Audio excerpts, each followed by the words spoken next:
જસદણમાં Atkot road પરથી 5 વર્ષનો બાળક ધોળા દિવસે ગુમ થઈ ગયો। 3 કલાક બાદ પોલીસે શોધી કાઢી પરિવારને સોંપ્યો।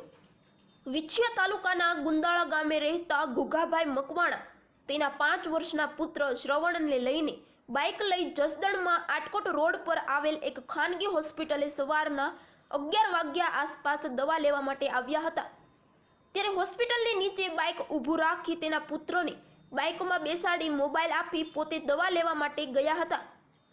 બાદમાં તેઓ દવા લઈને પરત બાઇકે આવતા તેનો પુત્ર બાઇક પર નહીં જોવા મળતા તેની શોધખોળ કરવા દોડધામ કરવા લાગ્યા હતા। છતાં તેનો પુત્ર નહીં મળતા કોઈ તેના પુત્રને ઉપાડી ગયા છે તેવી શંકા સાથે જસદણ પોલીસને જાણ કરતા ઇન્ચાર્જ પીઆઈ આરપી કોડિયાત્તર સહિતનો સ્ટાફ તાત્કાલિક ઘટના સ્થળે દોડી આવ્યો હતો અને આજુબાજુના સીસીટીવી ફૂટેજ ચેક કરવાની તજવીજ હાથ ધરી હતી।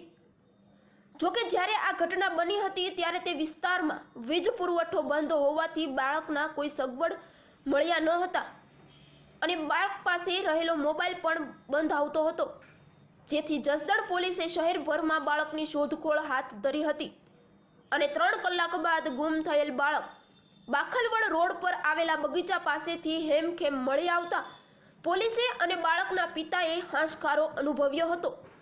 બાદમાં જસદણ પોલીસે ગુમ થયેલ બાળકને તેના પરિવારજનોને સોંપતા જાગૃત લોકોએ જસદણ પોલીસ તંત્રની સરાહનીય કામગીરીને બિરદાવી હતી। Bureau report Karshan Bamta, Loksamna news, Atkot.